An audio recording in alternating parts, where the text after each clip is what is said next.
બાંગ્લાદેશમાં શેખ હસીનાની સત્તા ગુમાવી એ ભારત માટે મોટો ફટકો છે। ભારતની મદદથી બાંગ્લાદેશની રચના થઈ હતી અને ત્યારથી બંને દેશ વચ્ચે સંબંધો ઉત્તમ હતા, પરંતુ હવે શેખ હસીનાનું સત્તામાં ન હોવું ભારત માટે મુશ્કેલ બની શકે છે। બાંગ્લાદેશમાં છેલ્લા 15 વર્ષથી સત્તામાં રહેલા વડાપ્રધાન શેખ હસીના હાલ ભારતમાં છે। સોમવારે શેખ હસીનાએ વડાપ્રધાન પદ પરથી રાજીનામું આપી બાંગ્લાદેશ છોડી દીધો હતો।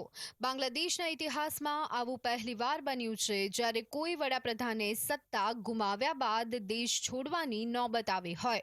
આ પણ આશ્ચર્યજનક છે, કારણ કે આ વર્ષે જાન્યુઆરીમાં યોજાયેલી ચૂંટણીમાં શેખ હસીનાની પાર્ટી અવામી લીગે 2/3 થી વધુ બેઠકો જીતી હતી। તેઓ સતત ચોથી વખત વડાપ્રધાન તરીકે ચૂંટાયા હતા, પરંતુ 7 મહિનામાં જ તેણે પોતાના દેશ છોડી અને ભાગવું પડ્યું। ઉલ્લેખનીય છે કે ભારત અને બાંગ્લાદેશ વચ્ચે જબરદસ્ત વેપાર છે। સારી વાત એ છે કે બાંગ્લાદેશ તે દેશોમાં સામેલ છે જેની સામે ભારતને ફાયદો થાય છે, કારણ કે ભારત ત્યાંથી વસ્તુઓની આયાત ઓછી અને નિકાસ વધુ કરે છે। 2023-24માં ભારતે બાંગ્લાદેશમાં 15,268 કરોડ રૂપિયાના માલની આયાત કરી હતી, જ્યારે બાંગ્લાદેશમાં 91,614 કરોડ રૂપિયાની નિકાસ કરવામાં આવી। એટલે કે ગયા વર્ષે ભારત અને બાંગ્લાદેશ વચ્ચે 1.6 લાખ કરોડ રૂપિયાથી વધુનો વેપાર થયો હતો। 2024-25ના એપ્રિલ અને મેના 2 મહિનામાં જ બંને દેશો વચ્ચે 17,000 કરોડ રૂપિયાથી વધુનો વેપાર થયો હતો। હવે બાંગ્લાદેશમાં હાલની સ્થિતિના કારણે બિઝનેસને અસર થવાની શક્યતા છે।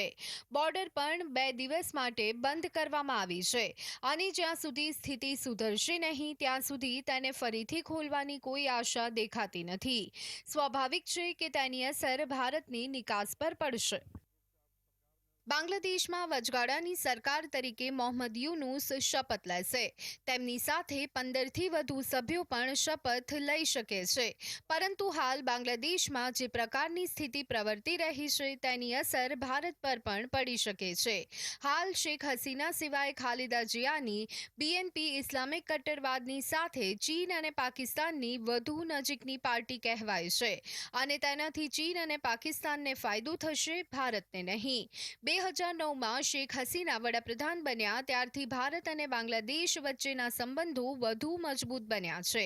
શેખ હસીનાની સરકાર દરમિયાન બાંગ્લાદેશમાં માત્ર ભારત વિરોધી આતંકવાદી જૂથોનો જ ખાત્મો થયો ન હતો, પરંતુ આ સમયગાળા દરમિયાન આર્થિક સંબંધોમાં પણ સુધારો થયો હતો। Bureau report, GSTV।